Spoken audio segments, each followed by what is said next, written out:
2014 3ஆம் மாதம் 8ஆம் தேதி ஓகேங்களா. அன்றைக்கி வந்து பார்த்தீங்கன்னா மலேசியாவில் இருக்கக்கூடிய கோலாலம்பூர்லேருந்து சைனாவில் இருக்கக்கூடிய பெய்ஜிங் அப்படிங்கிற ஒரு நகரத்துக்கு வந்து பார்த்தீங்கன்னா ஒரு ஃப்ளைட் கிளம்புது. அந்த ஃப்ளைட்டோட பேர் MH370 ஓகேங்களா. இந்த ஃப்ளைட் வந்து பார்த்தீங்கன்னா இது வரலாற்றில் தொலைஞ்சு போனதுலேயே மிக முக்கியமான ஒரு ஃப்ளைட்டு. அதிகப்படியான மில்லியன்ஸ் பணம் செலவு பண்ணியும் கிடைக்காத ஒரு ஃப்ளைட்னா இது மட்டும்தான் ஓகேங்களா. கிட்டத்தட்ட 1 இல்லை 2 இல்லை, சராசரியாக 239 பேர் அதில் ட்ராவல் பண்ணியிருக்கிறாங்க. 150 சீனாக்காரங்க, ஒரு 50 பிரேசில்காரங்க, ஆஸ்திரேலியாக்காரங்க அப்படின்னு சொல்லிட்டு போயிருக்கிறாங்க. அதில் ஒரு 3 பேர் இந்தியன்ஸ் ஓகேங்களா. இப்படி போன ஆளுங்களில் ஒருத்தர் கூட திரும்ப வரல. என்ன நடந்துச்சுன்னா அன்னைக்கு 3ஆம் தேதி 8ஆம் தேதி 3ஆம் மாதம் 2014 வந்து அன்றைக்கி நைட்டு, அதாவது விடிகாலம் 12:45 ஒரு ஃப்ளைட் கிளம்புது ஓகேங்களா. கிளம்பி போயிட்டு இருக்கும்போது சீனா பெய்ஜிங் போயிட்டு இருக்கும்போது காலையில் 8 மணிக்கு என்ன பண்ணுறாங்க, அந்த ஜிபிஆர்எஸ் அப்படிங்கிறது பார்த்தீங்கன்னா ஃப்ளைட்டுக்குள்ளே இருக்கக்கூடிய பைலட் அப்படிங்கிறவர் ஆஃப் பண்ணுறாரு. இவங்களுக்குலாம் புரியல, என்னடா இது ஒரு இப்படி ஆஃப் பண்ணுறாருன்ட்டு.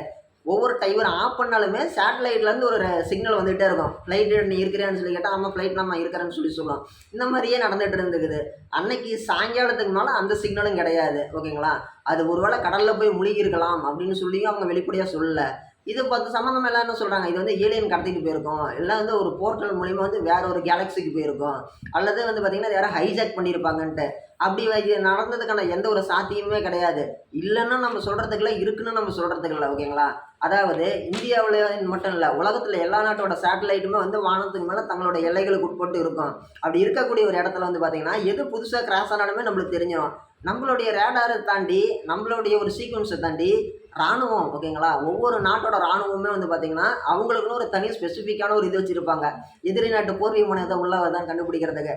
அந்த ஒரு ரேடார்லையுமே கூட வந்து பார்த்திங்கன்னா இவங்களுடைய ஃப்ளைட் எதுவுமே உள்ளே என்ட்ரி ஆனதுக்கான தடயமே கிடையாது. அப்படிங்கும்போது கீழே விழுந்ததுக்கான கிடைச்சதுக்கான ஒரு தடயமும் கிடையாது. ஸோ அந்த ஃப்ளைட் அப்படிங்கிறது எங்கே போயிருக்கும், எங்கேயுமே போகிறதுக்கு வழி இல்லைன்னா அப்புறம் அது எங்கே தான் போயிருக்கு, யார் என்ன பண்ணியிருப்பாங்க அப்படிங்கிறது வரலாற்றில் இன்றைக்கும் ரொம்ப மர்மமாக இருக்குது. இதை வந்து பார்த்திங்கன்னா பல 100 மில்லியன் எல்லாம் செலவு பண்ணி பார்த்துட்டாங்க ஓகேங்களா. யாருக்குமே விடை அப்படிங்கிறது கிடைக்கல. அதாவது ஒரு ஆக்சிடென்ட் நடந்துருந்துச்சுன்னா அதோடைய ஒரு துண்டு பீஸாச்சும் கிடச்சிருக்கணும், அல்லது ஒரு துண்டு ஒரு மனிதனுடைய ஒரு சம்மந்தப்பட்ட ஒரு பார்ட்ஸாச்சும் கிடச்சிருக்கணும். எதுவுமே கிடைக்காம போனதுனால தான் வந்து பார்த்திங்கன்னா இன்றைக்கி வரைக்கும் அது வரலாற்றில் ரொம்ப ஒரு மர்மமான ஃப்ளைட்டாக பார்க்கப்படுது ஓகேங்களா. இது வந்து ரொம்பவே மிஸ்டீரியஸ் இந்த வேர்ல்டு MH370 அப்படிங்கிறது.